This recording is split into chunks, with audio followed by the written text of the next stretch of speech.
என் அன்பு குழந்தையே, இன்று உனக்கு உன் அம்மா ஒரு முக்கியமான செய்தியைத்தான் சொல்வதற்காக வந்திருக்கின்றேன். என் பிள்ளையே, உன் வீட்டில் இருக்கின்ற ஒரு தீய சக்தி அழியப் போகின்றது. அந்த தீய சக்திக்கு முடிவு கட்ட வந்திருக்கின்ற இந்த அம்மாவை நீ உடனே உள்ளே அழைக்க வேண்டும். அம்மா அதிசக்தி வாய்ந்த நேரத்தில் உன்னை காண வந்திருக்கும் பொழுது இன்று நீ என்னை உள்ளே அழைத்து விட்டாயானால் இந்த வாழ்க்கையில் நீ நினைத்த விஷயங்கள் எல்லாம் ஈடேறிவிடும். உன்னை பயமுறுத்தியவர்கள், உன் வாழ்க்கையை அழிக்க நினைத்தவர்கள், உனக்கு கஷ்டங்களை கொடுக்க துணிந்தவர்கள் என்று இவர்கள் எல்லாம் செய்த செயலுக்கு இந்த அம்மாவினுடைய கைகளிலிருந்து தண்டனை கிடைக்கப் போகின்ற நாள் இதுதான். இதுவெல்லாம் பெற்றுக்கொண்ட பிறகு உன் பக்கம் இனி ஒரு நாளும் அவர்கள் திரும்பி கூட பார்க்க நினைக்க மாட்டார்கள். என் பிள்ளையே, பொதுவாகவே உன் வாழ்க்கை கொஞ்சம் விசித்திரமானதுதான். எல்லோருக்கும் இருப்பது போல என்று சொல்லிவிட முடியாது. ஏனென்றால் இங்கு உன்னை சுற்றி இருக்கின்ற மனிதர்கள் சில நல்ல உள்ளங்களும் இருக்கின்றார்கள். ஆனால் எத்தனை நல்லவர்கள் உன்னை சுற்றி இருக்கின்றார்களோ அத்தனைக்கும் சேர்த்து வைத்து ஒரு தீய சக்தி உன் வாழ்க்கையை அழிக்க துடித்து கொண்டு இருக்கின்றது. இதை தெரிந்து கொண்ட இந்த அம்மா அதை அப்படியே விட்டு விடுவேனாம்? நிச்சயமாக உடனே ஏதாவது செய்துவிட வேண்டும் அல்லவா? உன் வாழ்க்கையில் இருக்கின்ற இந்த விஷயத்தை உடனடியாக தீர்த்துவிட வேண்டும் அல்லவா? என் பிள்ளை, எத்தனை நாள்தான் நீயும் வேதனைப்பட்டு கொண்டிருப்பாய்? எத்தனை நாள்தான் இந்த வாழ்க்கையில் நீ கஷ்டங்களை அனுபவித்து கொண்டிருப்பாய்? உனக்கான முடிவுகளை கொண்டு வர இந்த அம்மா இந்த நாளின் இரவில் உன் கண்களில் நான் பட்டிருக்கின்றேன். என் குழந்தையும், நல்ல நேரத்தை நோக்கிய உன் வாழ்க்கை தொடங்கிவிட்டது. முதலில் தீய சக்திகள் உன் வாழ்க்கையில் இருக்கின்றது என்றவுடன் நீ பயப்படாதே. இந்த தீய சக்தி சில மனிதர்களினுடைய எண்ணங்கள் தான். இவர்கள் உன் வாழ்க்கையில் நன்றாக இருந்துவிடக் கூடாது என்பதற்காக செய்கின்ற முயற்சிகள்தான். இந்த சூழ்ச்சியிலிருந்து உன்னை காப்பாற்ற வேண்டியது என்னுடைய பொறுப்பு. இந்த சூழ்ச்சியை முறியடிக்க வேண்டியது இந்த அம்மாவினுடைய பொறுப்பு. அதை ஒரு நாளும் என் பிள்ளை நீ மறந்து விடாதே. இந்த வாழ்க்கை உனக்கு தருகின்ற ஒவ்வொரு சந்தோஷங்களும் நிச்சயமாக உனக்கு எந்த அளவிற்கு மனமகிழ்ச்சியை கொடுத்ததோ அந்த அளவிற்கு இந்த வாழ்க்கை உனக்கு கொடுத்த வேதனைகளும் இருந்ததுதான் என்பதுதான் உண்மை. இனிமேலும் இந்த வாழ்க்கையிலிருந்து நீ எந்த ஒரு சூழ்நிலையிலும் வெளியேறிவிட வேண்டும் என்றோ, இந்த வாழ்க்கையை முடித்துவிட வேண்டும் என்றோ ஒரு நாளும் நினைக்காது. ஏனென்றால் இந்த வாழ்க்கை எப்பொழுதும் உன்னுடைய பொறுப்பில் இல்லை.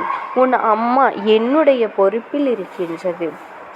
என்னை தெரியாத பிள்ளைகளாக நீ இருந்தாலும் சரி, இந்த அம்மாவை பற்றி உனக்கு தெரியாது என்று நீ சொன்னாலும் சரி, என்னை நீ வணங்கவே இல்லை என்றாலும் சரி, அம்மா உனக்கு எந்நாளும் காவலாக நிற்பாள் என்பதனை மறந்துவிடாதே. அது எப்படி உனக்கு நான் காவலாக நிற்பேன் என்று நீ தெரிந்து கொள்ள வேண்டும் அல்லவா? என் பிள்ளையும், உனக்கு நான் காவலாக நிற்பதற்கு உன்னிடத்தில் ஒரே ஒரு தகுதிதான் இருக்க வேண்டும். உனக்குள் உண்மையும் நேர்மையும், யாருக்கும் எந்த துரோகத்தையும் செய்யாத குணமும் இருக்க வேண்டும். இது மட்டும் உனக்குள் இருந்துவிட்டால் இந்த அம்மா எந்த சூழ்நிலையிலும் உன்னை காப்பாற்ற ஓடோடி வருவாள் என்பதில் எந்த ஒரு மாற்று கருத்தும் கிடையாது. என் பிள்ளை, இத்தனை காலமும் நீ பட்ட கஷ்டங்கள், இத்தனை காலமும் நீ அனுபவித்த வேதனைகள், இதற்கெல்லாம் உன்னோடு இருந்து உன் வாழ்க்கையில் சில கெடுதல்களை நினைத்த சில மனிதர்கள், இவர்கள் அனைத்தையும் உன்னோடு இந்த மனிதர்கள் முக்கியமான காரணம். ஒரு சில நல்ல மனிதர்களினால் இவர்கள் செய்கின்ற விஷயத்திலிருந்து நீ தப்பித்து கொண்டிருக்கின்றாய். ஏனென்றால் அவர்கள் சரியான நேரத்தில் சரியான ஆறுதலை உனக்கு கொடுத்து கொண்டு இருக்கின்றார்கள். இதனால் தான் இத்தனை நாளும் உன்னை வாழ வைத்து கொண்டிருந்தது என்பதனை நீ மறந்துவிடக் கூடாது. என் பிள்ளையில், இனி இந்த வாழ்க்கை உனக்கு கொடுப்பது எல்லாம் எந்த நிலை என்று நீ வருந்தாதே. ஏனென்றால் ஏறக்குறைய உன்னுடைய அத்தனை கஷ்டங்களையும் நீ கடந்து வந்து விட்டாய்.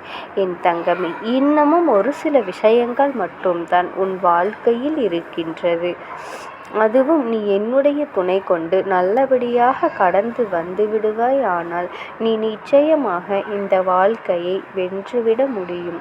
என் தங்கமே, உன்னால் எதையெல்லாம் செய்ய முடியும் என்று நினைக்கின்றாயோ, எதையெல்லாம் சாதிக்க முடியும் என்று நம்புகின்றாயோ, அதையெல்லாம் இந்த அம்மாவினுடைய பாதத்தில் நீ சமர்ப்பித்து விடு. அம்மா உனக்கானதை சரியான நேரத்தில் நிச்சயமாக உன் கைகளில் கொண்டு வந்து கொடுப்பேன் என்பதனையும் நீ நம்ப வேண்டும். நீ மற்றவர்களை நம்புகின்றாயோ இல்லையோ, இந்த அம்மாவின் மீது நம்பிக்கை வைக்க வேண்டும். இதுதான் கட்டாயமான உண்மை. என் மீது நீ நம்பிக்கை வைக்காமல் போவதற்கு காரணம் இருக்கின்றது அல்லவா? அடுத்தவர்களின் வாழ்க்கையில் நடக்கின்ற விஷயங்களை கண்டு மகிழ்ச்சி அடைகின்றவர்கள் எப்படி அவர்களின் மீது உன்னால் நம்பிக்கை வைக்க முடியும்? அதனால் ஒரு நாளும் இவையெல்லாம் எண்ணி நீ வருந்த வேண்டாம். என் குழந்தை, உன் வாழ்க்கையில் நடக்கின்ற இந்த பிரச்சனைகளுக்கு எல்லாம் தீர்வு இந்த அம்மாவிடமிருந்து உனக்கு நிச்சயமாக கிடைக்கும் என்பதனை நீ புரிந்து கொண்டால் போதும். அம்மா சர்வ சாதாரணமானவள் அல்ல.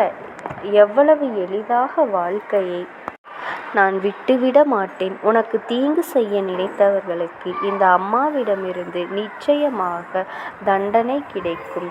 என் பிள்ளையே, இந்த அம்மாவின் அருமை என்னவென்று புரிந்தவர்களுக்கு நிச்சயமாக நான் சொல்கின்ற வாக்குகளில் இருக்கின்ற உண்மைகள் தெரிய வரும். உனக்கு என் மீது நம்பிக்கை இல்லாமல் போய்விட்டது என்றால் என் பிள்ளையே, அதற்காக நீ எந்த ஒரு காலத்திலும் நமக்கு தெய்வம் துணை இருக்காது என்று எண்ண வேண்டாம். என்னை நீ நம்பினாலும் நம்பாவிட்டாலும் என்றும் உன்னோடு உடனிருந்து இந்த வாழ்க்கையில் உனக்கான அத்தனை சந்தோஷங்களையும் நான் சர்வ நிச்சயமாக பெற்று கொடுப்பேன் என்பதனை மட்டும் நீ மறந்து விடாதே. எத்தனை முறை இந்த அம்மா உன்னிடத்தில் உறுதிவாக்கு தருகின்றேன், உனக்கானது உன் கைகளில் தருகின்றேன் என்று. ஆனால் நான் சொல்லும்போது கூட அதை நீ ஏற்றுக்கொள்வாய் என்று தெரியவில்லை. ஆனால் உன் வாழ்க்கையில் நடந்துவிட்ட பிறகும் நிச்சயமாக என்னை தேடி வந்து எனக்கு நீ நன்றி சொல்லத்தான் போகின்றாய். என் குழந்தை, எப்பொழுது எதை நினைத்து மனவேதனை பட்டு கொண்டிருக்கின்றாய் என்று எனக்கு நன்றாக தெரியும். அம்மா துரோகத்தை சந்தித்த பொழுது எனக்கு இந்த வாழ்க்கையே வெறுத்துவிட்டது என்று சொல்கின்றாய் அல்லவா? என் குழந்தையே, இந்த துரோகத்தை இப்பொழுது சந்தித்து விட்டாய் என்று முதலில் மனமகிழ்ச்சியோடு இரு. இப்பொழுதாவது உனக்கு இந்த வாய்ப்பு கிடைத்திருக்கின்றது என்று எண்ணி நீ மனநிறைவோடு இருக்க வேண்டும். இல்லை என்றால் எந்த நேரத்திலும் சரி இந்த வாழ்க்கை உன்னை போட்டு புரட்டி எடுத்துவிடும் என்பதனை மறந்து விடாதே. தீய சக்திகள் உன்னை சுற்றி வருவதற்கு உனக்குள் ஏற்படுகின்ற எதிர்மறை எண்ணங்களும் ஒரு காரணம். நேர்மறையான எண்ணங்களும் நமக்கு நல்லதுதான் நடக்கும் என்று உன்னுடைய சிந்தனைகளும் உனக்கு சரியாக இருந்துவிட்டது என்றால் நிச்சயமாக உன்னுடைய சிந்தனைகள் எப்பொழுதும் சரியாக இருந்துவிட்டது. ஆனால் இந்த வாழ்க்கை உனக்கு தர வேண்டிய நேரத்தில் நிச்சயமாக கொடுக்கும் என்பதனை நீ மறந்துவிடாதே. உனக்கு கிடைக்காமல் போனதை எண்ணி நீ வருந்தாதே. இந்த அம்மா உன் வாழ்க்கையில் நிச்சயமாக உனக்கு கிடைக்க வேண்டியதை நடத்தி தருவேன். நீ இந்த தீய சக்தி நம்மை சுற்றி இருக்கின்றதா இல்லையா என்று தெரிந்து கொள்ள முடியாமல் நிற்பாயானால் எப்பொழுது நீ ஆசைப்பட்டது எல்லாம் உன் கைகளில் வருகின்றதோ அந்த நொடி நீ புரிந்து கொள்ளலாம், நம்மை ஆட்டி படைத்த தீய சக்திகள் எல்லாம் நம்மை விட்டு விலகி சென்றிருக்கின்றது என்று. இந்த வாழ்க்கையில் இவையெல்லாம் நம்மை விட்டு நீங்கி கொண்டிருக்கின்றது என்று நீ அந்த நொடி புரிந்து கொள்ளலாம். எதிர்வருகின்ற அத்தனை சூழ்நிலைகளையும் நீ எதிர்த்து நில்.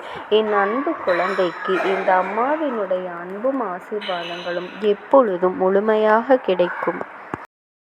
என் அன்பு குழந்தையே, உனக்கான நல்ல விஷயங்களை செய்து கொடுப்பதற்காகவே உன் தாயானவள் இன்று உன்னை தேடி வந்திருக்கின்றேன். என் தங்க பிள்ளையே, இன்று உனக்கு நான் ஒரு முக்கியமான செய்தியைத்தான் உன் தாயானவள் நான் உனக்காக கொண்டு வந்திருக்கின்றேன். சமீபத்தில் உன்னை விட்டு பிரிந்து சென்ற ஒருவரினுடைய ஆத்மாவானது உன்னோடு பேசுவதற்கு ஆசைப்படுகின்றது. என் தங்கமே, நான் உங்களுக்கு ஒரே ஒரு வாய்ப்பினை உருவாக்கி கொடுக்கின்றேன். அந்த ஆத்மாவின் வாக்கினை கேட்பதற்கு இதுவே உனக்கு கிடைக்கின்ற கடைசி வாய்ப்பாகவும் இருக்கலாம்.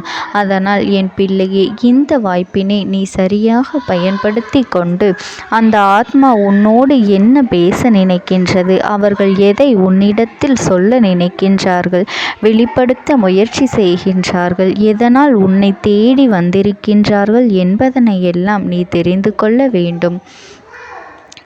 என் தங்க பிள்ளையே, அவர்கள் எப்படி இந்த தெய்வத்தின் அருகில் வந்தார்கள் என்று நீ யோசிக்கலாம். என் தங்கமே, உன்னுடைய இல்லத்தில் சமீபத்தில் இறந்து போன ஒருவரினுடைய ஆத்மாவானது சில நாட்களாகவே உன் இல்லத்தை சுற்றி சுற்றி வருகின்றது. இந்த அம்மா அதனை கண்டுவிட்ட பிறகு, எதற்கு இங்கே சுற்றி கொண்டிருக்கின்றாய்? நீ இருக்க வேண்டிய இடத்தில்தானே இருக்க வேண்டும். என் பிள்ளையின் வீட்டில் உனக்கு என்ன வேலை என்று கேட்ட பொழுதுதான் அந்த ஆத்மா என்னிடத்தில் சொன்ன விஷயம், எனக்கும் என்னிடத்தில் இருக்க வேண்டும் என்றுதான் ஆசையாக இருக்கின்றது. ஆனால் சில விஷயங்கள் என்னை அங்கே செல்ல விடாமல் தடுத்து கொண்டு இருக்கின்றது. எனக்கு என்னுடைய குடும்பத்தில் இருக்கின்றவர்களிடம் பேசியாக வேண்டும். என் மனதில் தோன்றுகின்ற சில விஷயங்களை அவர்களிடத்தில் சொல்லிவிட்டால் நான் மனநிறைவோடு இங்கிருந்து சென்று விடுவேன். சில விஷயங்களை நான் அவர்களோடு பகிர்ந்து கொள்ளாமல் விட்டுவிட்டேன். அதற்கு சரியான நேரம் இப்பொழுது வந்திருக்கின்றது. இப்பொழுதும் சொல்லாமல் நான் சென்று விட்டால் இனி காலம் முழுவதும் என்னால் அவர்களிடத்தில் சொல்லிவிட முடியாது. இதற்கு நீங்கள்தான் துணையாக நிற்க வேண்டும் அம்மா என்று என்னிடத்தில் வாய்ப்பினை ஏற்படுத்தி கொடுக்க வேண்டும் என்று கேட்டது.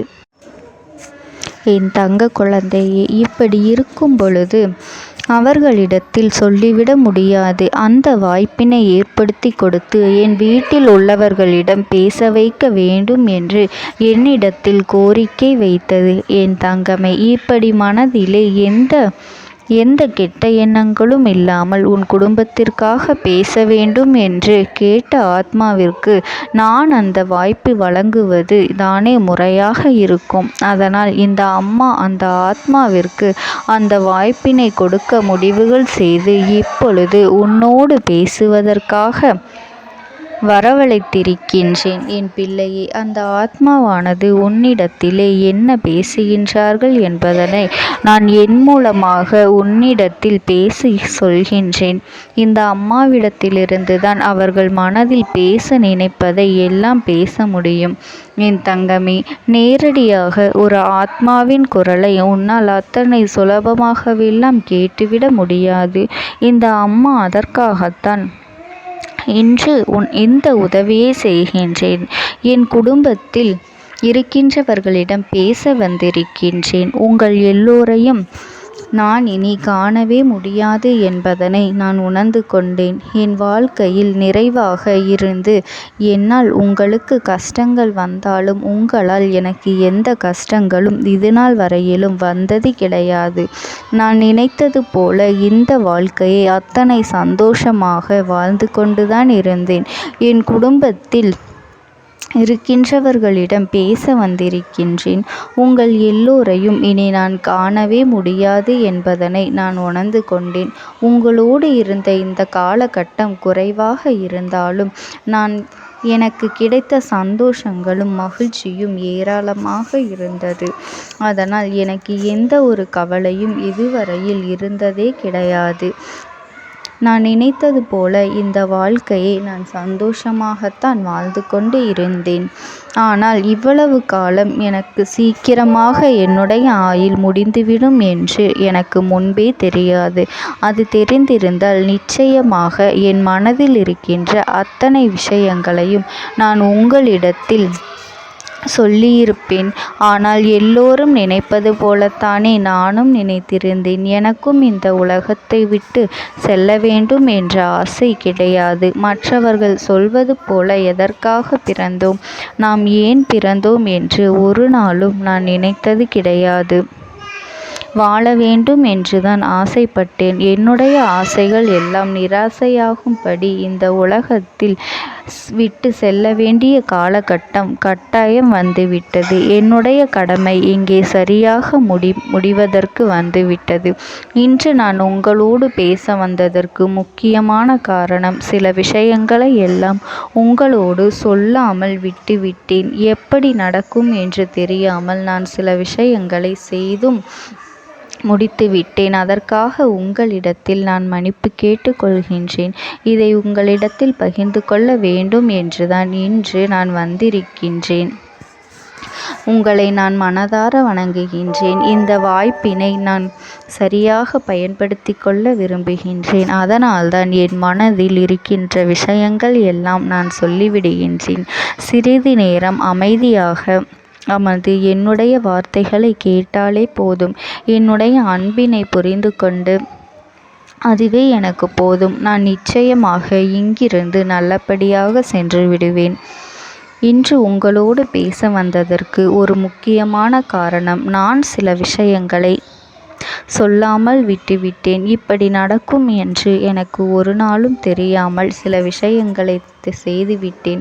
அதை உங்களிடத்தில் பகிர்ந்து கொள்ளத்தான் வந்திருக்கின்றேன். என் மனதில் நினைக்கின்ற விஷயம் என்ன தெரியுமா? நான் உங்களை நன்றாக பார்த்து கொள்ள வேண்டும். உங்களின் ஆசைகளை எல்லாம் நிறைவேற்றி கொடுக்க வேண்டும். உங்கள் வாழ்க்கையில் நடத்தி கொடுக்க முடியாமல் போனாலும் இனிமேல் அதையெல்லாம் நடத்தி கொடுக்க வேண்டும் என்று ஆசைப்பட்டு என்னால் ஆன முயற்சிகளை எல்லாமே செய்து கொண்டிருந்தேன். ஆனால் முழுமையான பலன்களை கொடுப்பதற்கு முன்பாகவே இது போன்று நடந்துவிட்டது. அதனால் நான் ஏதேனும் குற்றம் குறைகள் செய்திருந்தாலும், ஏதேனும் உங்களுக்கு மனதிற்குள் கஷ்டத்தை தந்திருந்தாலும் என்னை மன்னித்து விடுங்கள். நான் எப்பொழுதும் உங்கள் மீது உண்மையான அன்பினைத்தான் வைத்து கொண்டிருக்கின்றேன். நான் ஒரு நாளும் மனதில் ஒன்றும் வெளியில் ஒன்றுமாக ஒரு நாளும் நான் நடந்து கொண்டது இல்லை. அதனால் என்னவோ என்னுடைய குணங்கள் சிலருக்கு இங்கே பிடிப்பதே இல்லை. எதுவாக இருந்தாலும் என்னோடு இருக்கின்ற என் குடும்பத்திற்கு தெரியும் அல்லவா நான் யார், என்னுடைய அன்பு எப்படிப்பட்டது என்று. அதனால் என்னுடைய அன்பினை முழுமையாக உணர்ந்து கொள்ள வேண்டும் என்று அதனை இங்கிருந்து ஏற்றுக்கொள்ளவே முடியாத ஒரு விஷயமாகத்தான் இருந்தது. நானும் அங்கும் அங்கும் ஓடி ஓடி மீண்டும் என்னுடைய உயிரை மீட்டெடுத்து விடலாம் என்றுதான் முயற்சி செய்தேன். ஆனால் அப்பொழுது என்னால் அதையெல்லாம் செய்ய முடியவில்லை. உயிரற்ற உடலாக இங்கே நின்று கொண்டிருக்கின்றேன். நாட்கள் செல்ல செல்ல இதை எனக்கு ஏற்றுக்கொள்ள பழகிவிட்டது. இனிமேல் இதுதான் என்னுடைய உலகம்.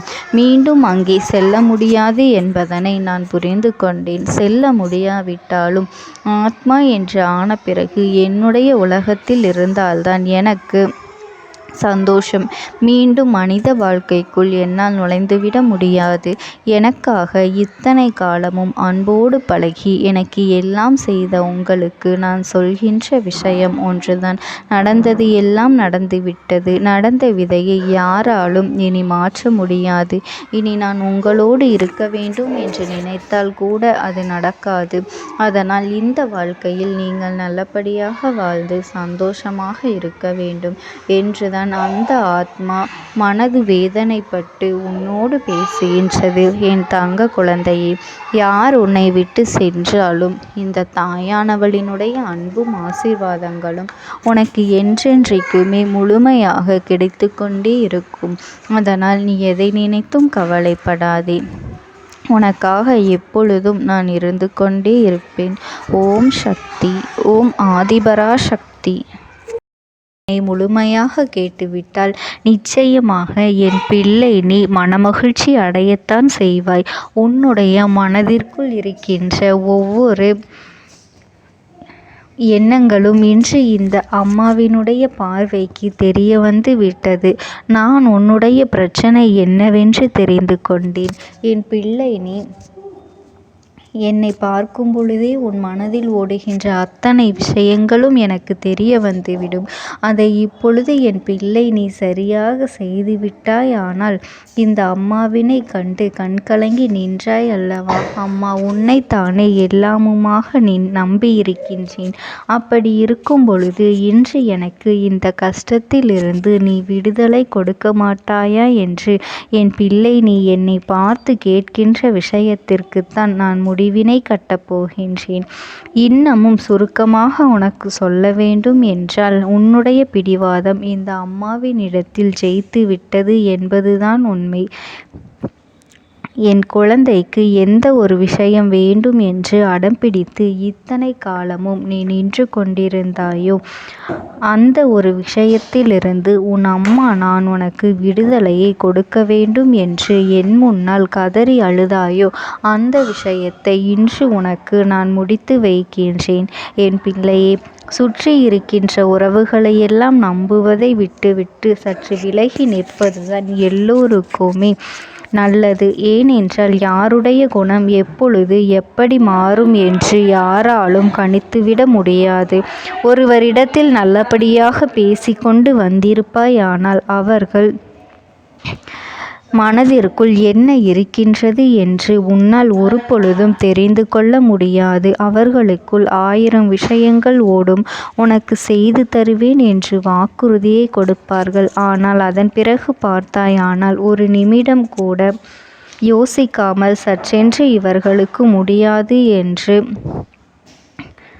சொல்லிவிடுவார்கள். மனதிற்குள் அவர்கள் நினைப்பது நீ சொல்வதை சொல்லிவிட்டு போ, நான் எதற்காக உனக்கு உதவி செய்ய வேண்டும் என்று எண்ணிக்கொண்டிருப்பார்கள். இது போன்ற போலிகள் அதிகமாக நிறைந்து இருக்கின்ற இந்த உலகத்தில் ஒரு விஷயத்திற்காக என் பிள்ளை நீ ஆசைப்படுகின்றாய் என்றால் அதை மிகவும் நான் கவனத்தோடு புரிந்து கொண்டு உன் வாழ்க்கைக்கு அது சரியா தவறா என்று தேவைதானா தேவையில்லையா என்று ஒரு வேலை கிடைத்தால் உன் வாழ்க்கை தெளிவாக இருக்குமா என்றால் நான் புரிந்து கொண்டுதான் உன் அம்மா நான் உன்னிடத்திலே சொல்ல முடியும் என்பதனை புரிந்து கொள்.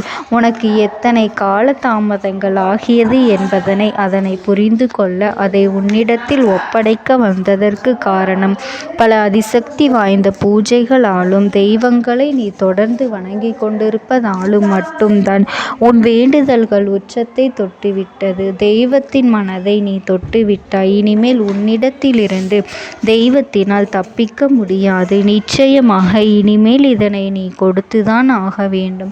எந்த எல்லைக்கும் செல்வதற்கு தயாராகிவிட்டாய். கடவுளுக்கு என்னென்ன செய்ய வேண்டுமோ அதையெல்லாம் என் பிள்ளை மனதார செய்து விட்டாய். உன்னுடைய அன்பிற்கு இந்த அம்மா நான் 5வது நாள் உன் வாழ்க்கையில் மிகப்பெரிய பிரச்சனையை தீர்த்து கொடுக்கின்றேன்.